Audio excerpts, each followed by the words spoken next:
our goal is not enough.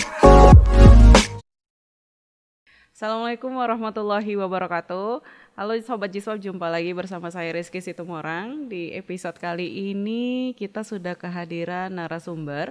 Beliau merupakan Ustadz yang juga aktif mengajar di Madrasah Jalaluddin, Ustadz Bagus Prasetya. Assalamualaikum warahmatullahi wabarakatuh, Ustadz. Waalaikumsalam warahmatullahi wabarakatuh, Kak Kiki. Bagaimana kabarnya Ustadz sore hari ini? Alhamdulillah baik, luar biasa. Alhamdulillah. Terima kasih nih Ustadz sudah hadir di studio DPF TV.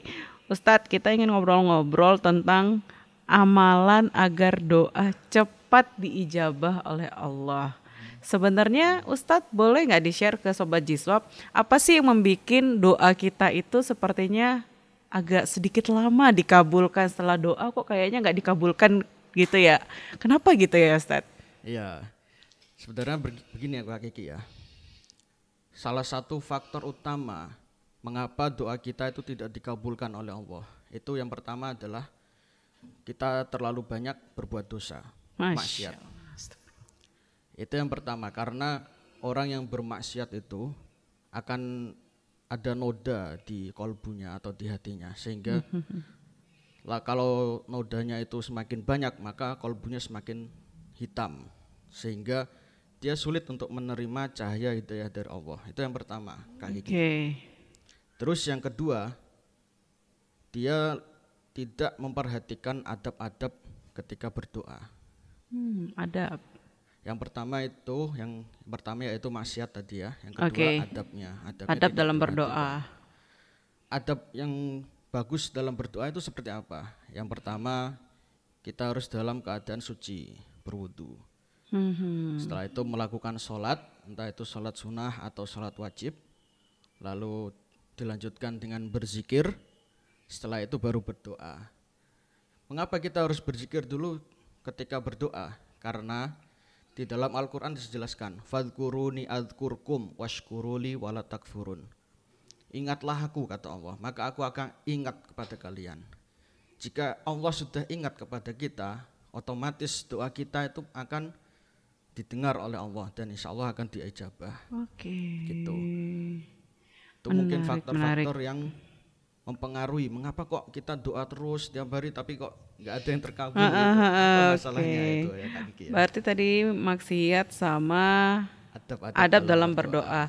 Menarik ini Ustadz. Tadi Ustadz ada bahas tentang kolbu. Kolbu yang menghitam gitu. Ya betul ya, kolbu yang menghitam. Itu maksudnya makna kolbu yang menghitam itu seperti apa gitu? Maksudnya kalau kita bisa ceritain nih ke Sobat Jiswab, kira-kira yang paling banyak faktor selain tadi maksiat, ada nggak yang bikin kolbu kita menghitam itu tadi? Boleh mungkin dianalogikan yang seperti apa gitu Ustaz? Begini bagi kita dan Sobat Jiswab ya, di dalam sebuah hadis dijelaskan ketika kita melakukan dosa, maka akan timbul titik hitam di dalam kolbu kita. Semakin banyak titik hitam yang ada di kolbu kita, maka semakin kotor kolbu kita. Sedangkan Allah sendiri mengatakan bahwa Allahu nurus samawati wal ardh. Allah adalah cahaya langit dan bumi. Jika kolbu kita menghitam, maka kita tidak akan bisa menerima cahaya hidayah dari Allah. Ibarat seperti kaca. Kaca kalau kotor itu ketika kita bercermin kelihatan nggak muka kita Kak Kiki? Burem ya. Burem. Tetapi kalau kita bersihkan kacanya, cerminnya kita bersihkan, maka kita akan semakin jelas melihat apa yang dipantulkan oleh cermin tersebut. Nah, salah satu cara untuk membersihkan kolbu adalah dengan zikrullah atau berzikir itu. Berzikir ya. Supaya hati kita bersih, terus dapat menerima cahaya dari Allah, sehingga Allah pun akan mengijabah doa kita. Seperti itu. Menarik sekali Ustadz. Jadi memang ketika semakin banyak kita melakukan berbuat dosa, itu tadilah semakin menghitamnya kolbu kita, dan itu bisa jadi itulah yang menjadi penghalang doa kita diijabah ya Ustadz ya. Iya, salah satunya itu. Terkait adab juga, ini menarik ini Ustadz, adab dalam berdoa. Tadi kan memang Ustadz udah ada singgung juga, tapi boleh nggak sih lebih detail dibilangi ke kawan-kawan sebenarnya yang dimaksud adab dalam berdoa itu yang seperti apa gitu? Jadi adab dalam berdoa itu Yang pertama mungkin kalau kita ingin berdoa kepada Allah, kita harus pertama muji Allah dulu. Oke. Alhamdulillah. Itu karena di dalam sebuah hadis, alhamdulillah itu adalah sebaik-baiknya doa. Oke. Ya kan? Lalu jangan lupa membaca sholawat. Karena doa itu tidak akan sampai kepada Allah jika tidak dibarengi dengan sholawat kepada Nabi Muhammad SAW. Oke. Terus terakhir ditutup dengan hamdalah lagi. Kalau analoginya seperti ini Kak Kiki. Kalau kita misalkan mau minjem duit kepada teman, nah kita lakukan apa pertama? Ketika kita bersilaturahmi kepada teman, terus kita gimana? Tanya kabar, ya kan? Betul. Gimana kabarnya? Terus dipuji-puji dulu. Wah, sekarang makin sukses ya. Dipuji ya. Iya, bener kan? Iya betul. Kalau ada teman atau kawan kita yang tiba-tiba kok WA kita, wah makin ganteng sekarang ya, makin cantik. Wah ini ada apa-apa ini. Wah modus nih ya. Pertama kan dipuji dulu.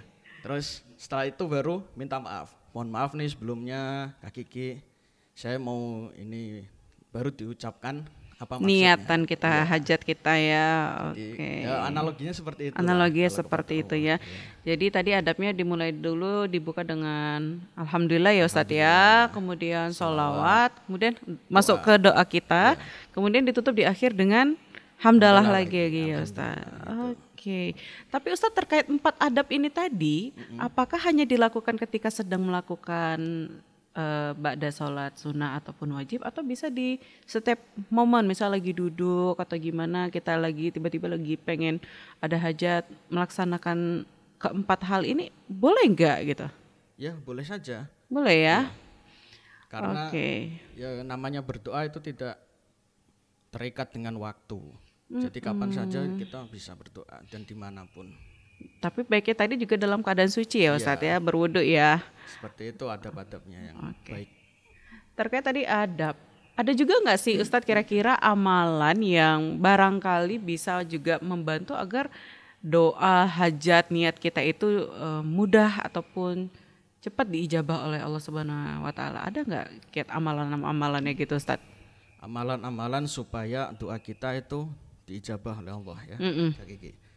Yang pertama kita harus ini dulu, taubat dulu.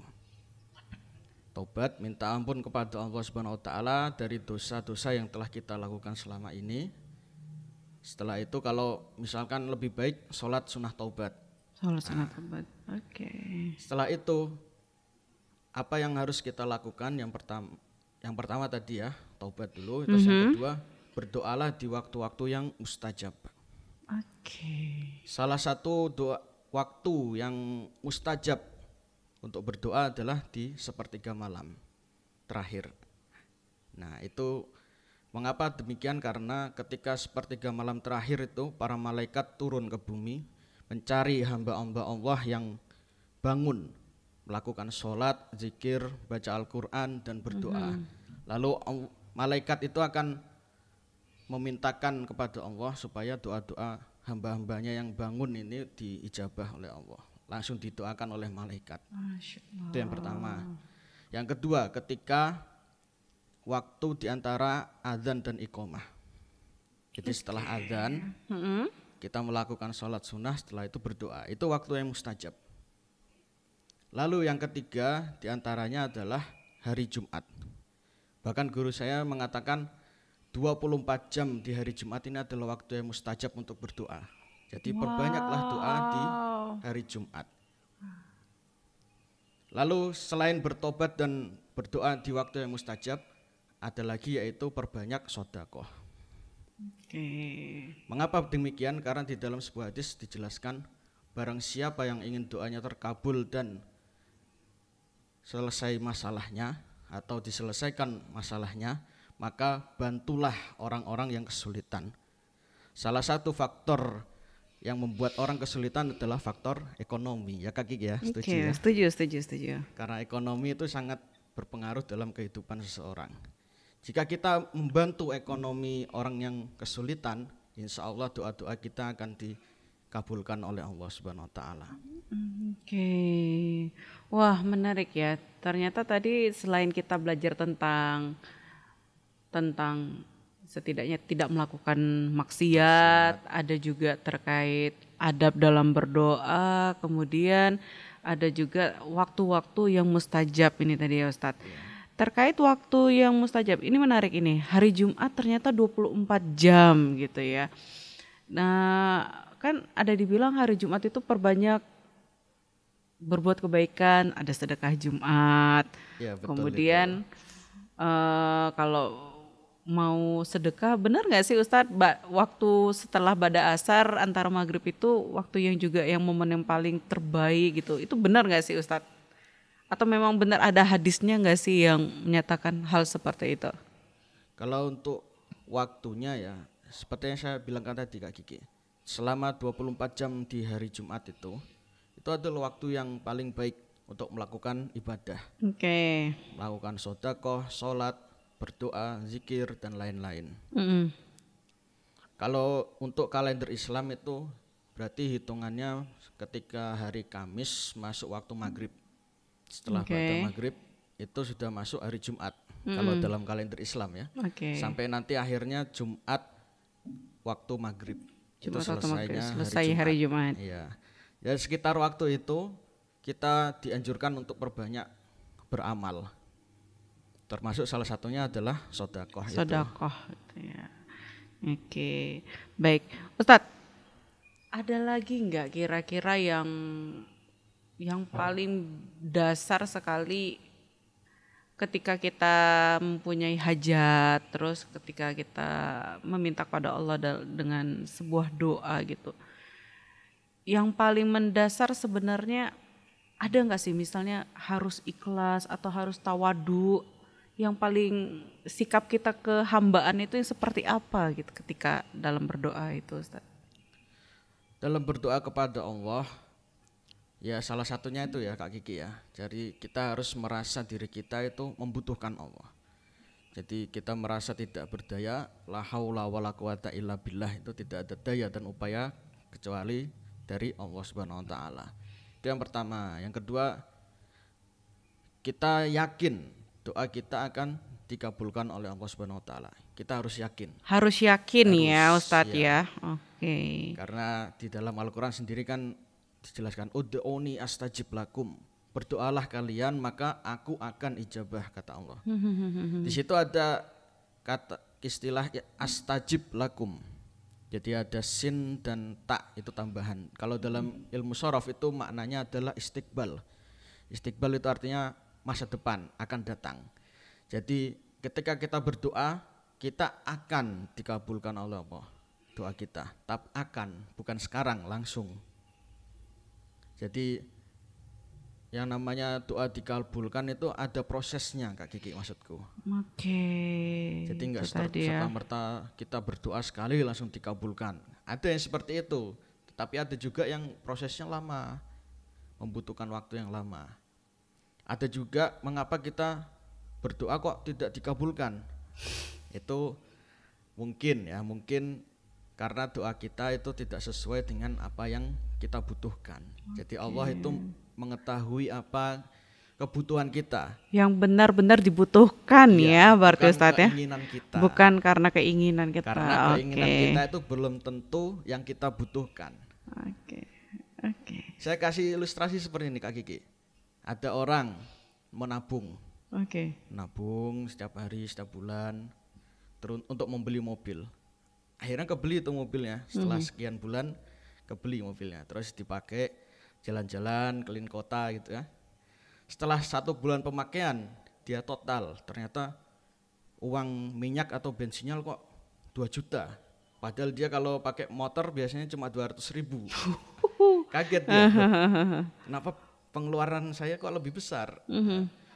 Dia tidak siap untuk mendapatkan atau memiliki sebuah mobil karena itu tadi pendapatan dia tidak sesuai dengan apa yang dia miliki.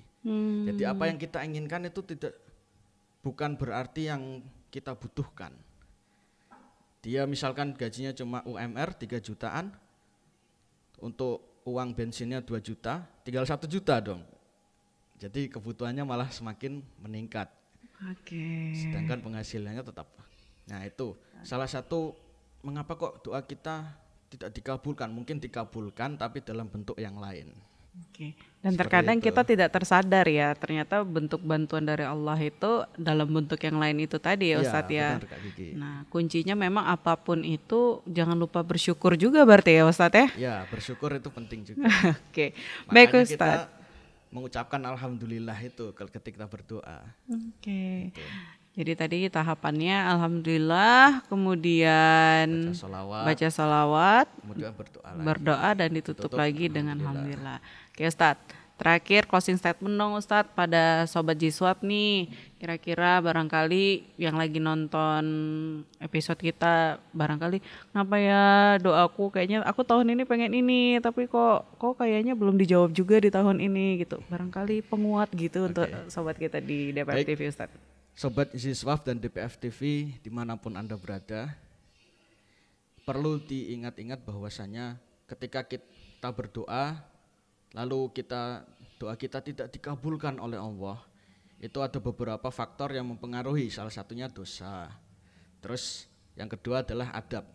Yang ketiga, doa kita mungkin tidak cocok dengan apa yang kita butuhkan, jadi tidak sesuai dengan apa yang kita butuhkan. Maka dari itu, mari kita perbanyak istighfar, lalu jangan lupa perbanyak sedekah supaya urusan kita di dunia dan akhirat itu lancar. Oke, Masya Allah. Oke Ustadz, terima kasih. Ini Ustadz Bagus yang sudah memberikan banyak inspirasi kepada kita terkait amalan ya Ustadz dalam berdoa agar insya Allah mudah-mudahan diijabah oleh Allah Subhanahu Wa Taala. Terima kasih Ustadz, sehat selalu ya Ustadz ya. Sama-sama, alhamdulillah. Baik Sobat Ngobrol Jiswab, tadi sama-sama kita sudah mendengarkan terkait apa aja sih amalan yang bisa kita lakukan agar doa kita itu diijabah oleh Allah Subhanahu Wa Taala. Salah satunya dengan cara bersedekah. Nah kebetulan dari Lasnas DPF lagi ada program gerakan 5.001 ton program beras.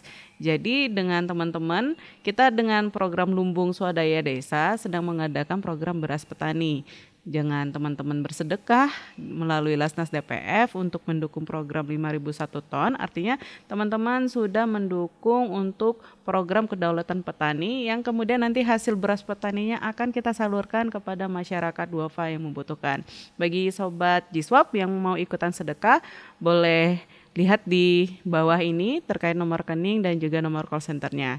Terima kasih sudah menyaksikan Ngobrol Jiswab di episode kali ini. Jangan lupa saksikan setiap hari Jumat pukul 4 sore di YouTube DPF TV. Saya Rizky Situmorang undur diri. Assalamualaikum warahmatullahi wabarakatuh.